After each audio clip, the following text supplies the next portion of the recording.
ഭഗവാൻ ശ്രീകൃഷ്ണൻ ദ്വാപരയുഗത്തിലാണ് ഭൂമിയിൽ അവതരിച്ചത്. ധർമ്മ സംസ്ഥാപനം എന്ന ലക്ഷ്യം പൂർത്തിയാക്കി അദ്ദേഹം വൈകുണ്ഠത്തിലേക്ക് മടങ്ങി. അതോടെ അദ്ദേഹത്തിന്റെ ഭൂമിയിലെ ലീലകൾ അവസാനിച്ചു.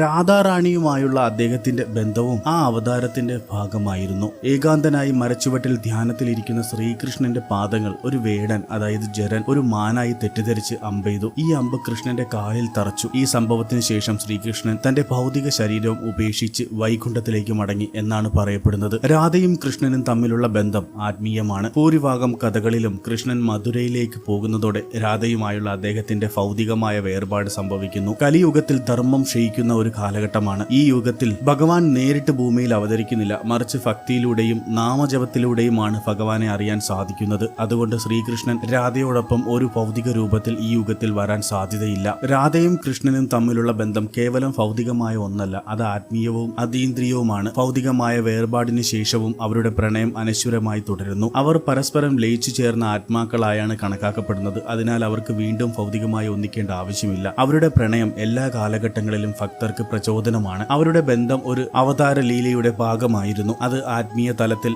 അനശ്വരമായി നിലനിൽക്കുന്നു. കൃഷ്ണൻ രാധയെ വീണ്ടും കാണണമെന്ന് വാഗ്ദാനം ചെയ്യുന്നുണ്ട്. ഈ വാഗ്ദാനം ഭൗതികമായ ഒരു പുനഃസമാഗമനത്തെക്കാൾ ഉപരി ആത്മീയ തലത്തിലുള്ള ഒത്തുചേരലിനെയാണ് പലപ്പോഴും സൂചിപ്പിക്കുന്നത്. ബ്രഹ്മവൈവർത്ത പുരാണം അനുസരിച്ച് രാധാറാണി കൃഷ്ണനേക്കാൾ 4 വയസ്സ് കൂടുതലായിരുന്നുവെന്നും അവർ യശോദയുടെ സഹോദരനായ അയൻ എന്ന വ്യക്തിയെ വിവാഹം കഴിച്ചുവെന്നും ചില വിശ്വാസങ്ങളുണ്ട്. എന്നിരുന്നാലും രാധയും കൃഷ്ണനും തമ്മിലുള്ള ബന്ധം ഭൗതികമായ വിവാഹ ബന്ധത്തെക്കാൾ അതീന്ദ്രിയമായ പ്രണയബന്ധമായിട്ടാണ് ഭൂരിഭാഗം പേരും കണക്കാക്കുന്നത്. കൃഷ്ണൻ ദ്വാരകയിലേക്ക് പോയതിനു ശേഷം രാധ വൃന്ദാവനത്തിൽ തന്നെ തുടർന്നു. രാധ ഒരു ദേവത ആയതിനാൽ റാണിക്ക് സാധാരണ മനുഷ്യനെ പോലെ ഒരു അന്ത്യം ഉണ്ടായിരുന്നില്ല, മറിച്ച് അവർ ഭൗതിക ശരീരം ഉപേക്ഷിച്ച് കൃഷ്ണനിൽ ലയിക്കുകയായിരുന്നു എന്നാണ് ചില ഭക്തവിശ്വാസങ്ങൾ അനുസരിച്ച്. കൃഷ്ണൻ തന്റെ ഭൂമിയിലെ ജീവിതം അവസാനിപ്പിക്കുമ്പോൾ രാധയും അദ്ദേഹത്തിൽ ലയിച്ചു ചേർന്നുവെന്നും അവർക്ക് ഭൗതികമായ വേർപാട് ഉണ്ടായില്ല എന്നും പറയപ്പെടുന്നു. ഹൈന്ദവ വിശ്വാസപ്രകാരം രാധയെ പലപ്പോഴും ലക്ഷ്മി ദേവിയുടെ അവതാരമായിട്ടാണ് കണക്കാക്കുന്നത്. കൃഷ്ണൻ വിഷ്ണുവിന്റെ അവതാരമായതുകൊണ്ട് വിഷ്ണുവിന്റെ പത്നിയായ ലക്ഷ്മി ദേവിയാണ് രാധയായി അവതരിച്ചതെന്നാണ് പൊതുവായ വിശ്വാസം. കൂടാതെ ചില ഗ്രന്ഥങ്ങളിൽ രാധയെ കൃഷ്ണന്റെ ആത്മാവിന്റെ ഭാഗമായും അല്ലെങ്കിൽ പൂർണ്ണ ശക്തിയായും കണക്കാക്കാറുണ്ട്. അതായത് രാധയും കൃഷ്ണനും രണ്ടല്ല,